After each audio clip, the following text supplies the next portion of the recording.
Hello दोस्तों, स्वागत है आप सभी का हमारे YouTube channel GK Vikram study में। दोस्तों, आज के इस वीडियो में कवर करेंगे हिंदी के कुछ ऐसे क्वेश्चन जो आपके एग्जाम में बार बार पूछे जाते हैं। तो दोस्तों, आप लोग इस वीडियो को पूरा कंप्लीट देखिएगा। पहला क्वेश्चन है, संधि के कितने भेद होते हैं? बताइएगा कि संधि कितने भेद होते हैं दोस्तों संधि के। अगर किसी भी क्वेश्चन का आप लोग आंसर जानते होंगे पहले से तो कमेंट करके बताइएगा। तो आपका आंसर हो जाएगा ऑप्शन ए, 3 भेद होते हैं संधि के। कौन कौन होता है दोस्तों? तो पहला स्वर संधि, दूसरा व्यंजन संधि और तीसरा जो है आपका विसर्ग संधि हो जाएगा। याद रखिएगा, एग्जाम में पूछा जाता है। अगला क्वेश्चन है, स्वर संधि के कितने भेद होते हैं? बताइएगा, स्वर संधि के कितने भेद होते हैं? तो करेक्ट आंसर आपका ऑप्शन सी होगा, 5 भेद होते। कितना दोस्तों? 5। चलिए अगला क्वेश्चन है, कौन स्वर संधि का उदाहरण है? इनमें से 4 ऑप्शन है दोस्तों, आप सभी को इनमें से बताना है कि स्वर संधि जो है का उदाहरण कौन सा है। ऑप्शन ए वागीश, बी दिगंबर, सी रत्नाकर और डी दुष्कर्म। तो स्वर संधि का उदाहरण हो जाएगा आप सभी का Ratnakar. Option number C right हो जाएगा। अगला क्वेश्चन है, तेजोमय। तेजोमय का सही संधि विच्छेद क्या है? तो तेजोमय का सही संधि विच्छेद कीजिए दोस्तों आप सब। तो इस क्वेश्चन का राइट आंसर आपका ऑप्शन सी होगा, तेजः जोरमय। तेजः जोरमय जो है ये तेजोमय का जो है सही संधि विच्छेद हो जाएगा। अगला क्वेश्चन, निम्नलिखित में से द्वंद्व समास किस शब्द में है? द्वंद्व समास इनमें से कौन से शब्द में है? तो द्वंद्व समास हो जाएगा दोस्तों आप सभी का पाप पे पुण्य। पाप पे पुण्य जो है एक द्वंद्व समास है। और इसके अलावा और सारे उदाहरण दोस्तों, जैसे दाल भात, भाई बहन, कई सारे उदाहरण इसके हैं द्वंद्व समास के। तो इस क्वेश्चन का राइट आंसर आपका ऑप्शन ए कहलाएगा। चलिए अगला क्वेश्चन है, द्विगु समास का सही उदाहरण कौन सा होगा? तो द्विगु समास का उदाहरण पूछा है दोस्तों, इनमें से कौन सा होगा? तो त्रिभुवन। राइट आंसर आप सभी का ऑप्शन डी होगा, त्रिभुवन। अगला क्वेश्चन है, समास के मुख्यतः कितने भेद होते हैं? तो सभी को मालूम होना चाहिए दोस्तों कि समास के जो है मुख्यतः कितने भेद होते हैं। तो राइट आंसर आप सब कीजिएगा, 6 भेद होते हैं। 6 भेद हैं ये समास के। चलिए अगला क्वेश्चन है, भर पेट में कौन सा समास है? भर पेट में कौन सा समास होता है? तो देखिएगा, भर पेट में दोस्तों आपका अव्ययी भाव समास होता है। यानी कि 8वें नंबर क्वेश्चन का डी ऑप्शन राइट आप सभी का होगा कि भर पेट जो है ये एक अव्ययी भाव समास कहलाता है। चलिए अगला क्वेश्चन है, उपसर्ग का प्रयोग कब होता है? उपसर्ग का जो प्रयोग होता है वो शब्द के आदि में होता है। कब होता है दोस्तों? शब्द के आदि में। यानी कि राइट आंसर आपका ऑप्शन ए हो जाएगा। अगला क्वेश्चन, किस शब्द में आवा किस शब्द में आवा प्रत्यय नहीं है? तो देखिएगा, 4 ऑप्शन है, दिखावा, चढ़ावा, लावा या भुलावा। तो बताइए दोस्तों, इनमें से जो है आवा प्रत्यय नहीं है, तो इसमें हो जाएगा ऑप्शन सी वाला में, लावा में। चलिए अगले क्वेश्चन की ओर चलते हैं। इसमें पूछा है आपसे कि दोषहर्ता में प्रत्यय का चयन कीजिए। तो दोषहर्ता में जो प्रत्यय है उसका चयन कीजिए आप सब। तो 11 नंबर क्वेश्चन का राइट आंसर ए होगा, हर्ता। क्या हो जाएगा दोस्तों? हर्ता जो है ये प्रत्यय चयन है। किसमें? तो दोषहर्ता में। चलिए अगला क्वेश्चन, निम्न में से कौन सा शब्द व्यक्तिवाचक संज्ञा है? व्यक्तिवाचक संज्ञा इन चारों ऑप्शनों में से कौन सा होगा? तो दोस्तों राइट आंसर आपका ऑप्शन सी होगा, दिल्ली।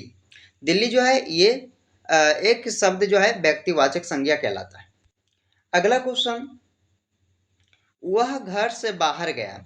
वह घर से बाहर गया, इस वाक्य में जो से का शब्द है कौन सा कारक होगा? तो से जो आता है दोस्तों ये कौन सा कारक होगा? वह घर से बाहर गया, इस वाक्य में से कौन सा कारक है? तो इस क्वेश्चन का राइट आंसर आपका क्या होगा, कमेंट करके बताइए दोस्तों। तो करण से, यानी कि ऑप्शन सी होगा दोस्तों आप सभी का करण। अगला क्वेश्चन है, चारपाई पर भाई साहब बैठे हैं, इस वाक्य में चारपाई शब्द किस कारक में।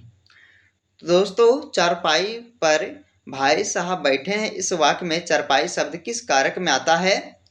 तो देखिएगा, अधिकरण अधिकरण शब्द में आता है, यानी कि करेक्ट आंसर आपका ऑप्शन डी हो जाएगा 14 नंबर क्वेश्चन का। अगला क्वेश्चन है, निम्न शब्दों में से सदा स्त्रीलिंग वाला शब्द कौन सा होगा। तो निम्न शब्दों में से स्त्रीलिंग वाला शब्द कौन सा होगा, पक्षी। राइट आंसर यानी कि ऑप्शन ए इसका राइट हो जाएगा। दोस्तों जितने भी क्वेश्चन इस वीडियो में आप सभी देखेंगे, ये सारे क्वेश्चन को किसी न किसी एग्जाम में पूछा गया है दोस्तों, और आगे भी आप सभी को पूछेगा। तो इस वीडियो को जो है आप लोग पूरा कंप्लीट देखिएगा, और वीडियो पसंद आए तो शेयर कीजिएगा दोस्तों को यहाँ, और लाइक करना मत भूलिएगा। 16 नंबर क्वेश्चन है, पारिजात किसका पर्यायवाची शब्द है। बताइएगा, पारिजात जो है ये दोस्तों किसका जो है पर्यायवाची शब्द है कहलाएगा। तो मंदार का। राइट आंसर आपका ऑप्शन डी हो जाएगा। सारे हिंदी के क्वेश्चन दोस्तों, तो आप लोग इसे देखिएगा पूरा। अगला क्वेश्चन है कि नवनीत नवनीत किसका पर्यायवाची शब्द है। तो नवनीत जो है यह घी का पर्यायवाची शब्द है दोस्तों, याद रखना, घी का। अगला क्वेश्चन है कि पिसुन किसका पर्यायवाची शब्द है। पिसुन जो है ये किसका पर्यायवाची शब्द कहलाता है। तो कौवा का। याद रखिएगा, 18 नंबर क्वेश्चन का बी राइट आंसर आप सभी का हो जाएगा, कौवा का पर्यायवाची शब्द हो जाएगा दोस्तों पिसुन। अगला क्वेश्चन है, द्विज किसका पर्यायवाची शब्द है। तो देखा जाए, द्विज का जो पर्यायवाची शब्द है वो कहलाएगा पंछी।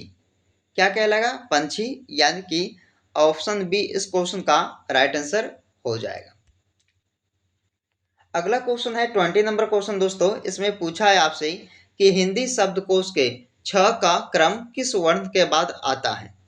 तो देखिएगा, हिंदी शब्दकोश के छ का जो क्रम है वो आता क किस वर्ण के बाद। तो क वर्ण के बाद आता दोस्तों, यानी कि इस क्वेश्चन का ए राइट आंसर होगा क। चलिए अगला क्वेश्चन है, इनमें से अघोष वर्ण कौन सा है। अघोष वर्ण पूछा है तो कौन सा होगा, स होगा। डंटी सा जो है ये एक अघोष वर्ण कहलाता है। चलिए अगला क्वेश्चन कि घ का उच्चारण स्थान कौन सा है। देखिए दोस्तों, आप लोग प्रयोग कीजिए कि घ का जो उच्चारण स्थान है कौन सा होगा। तो घ जो है कंठ का होगा। कहाँ से होगा दोस्तों उच्चारण स्थान इसका, घ का कंठ से। राइट आंसर आपका ऑप्शन ए हो जाएगा। चलिए दोस्तों अगला क्वेश्चन है, जो दिन में एक बार भोजन करता है उससे क्या कहते हैं। तो देखिएगा आंसर इसका क्या होगा कि जो दिन में एक बार भोजन करता है उसे एकाहारी कहते हैं। क्या कहते हैं दोस्तों, एकाहारी। राइट आंसर आप सब याद रखिएगा, ऑप्शन ए हो जाएगा। अगला क्वेश्चन है, रथ या पालकी को ढकने वाले कपड़ों को क्या कहते हैं। तो रथ या पालकी को ढकने वाले कपड़ों को कहते हैं ओहार। क्या कहते हैं दोस्तों, ओहार, यानी कि राइट आंसर आपका ऑप्शन ए हो जाएगा। अगला क्वेश्चन है कि दो पर्वतों के बीच की भूमि क्या कहलाते हैं। तो दो पर्वतों के बीच की भूमि को क्या कहते हैं, यानी कि क्या कहलाते हैं।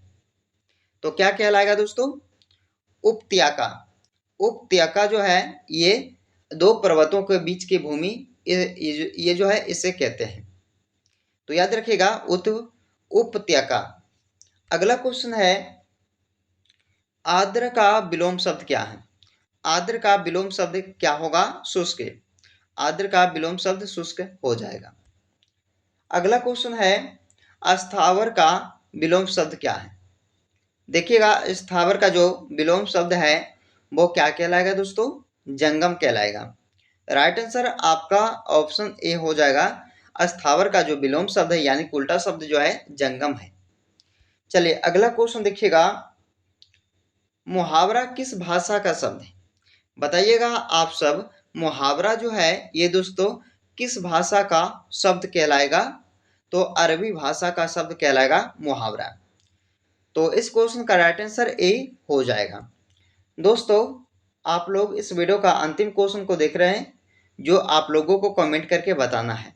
तो पेट में दाढ़ी होना का क्या अर्थ है? देखिए दोस्तों, पेट में दाढ़ी होना का क्या अर्थ है?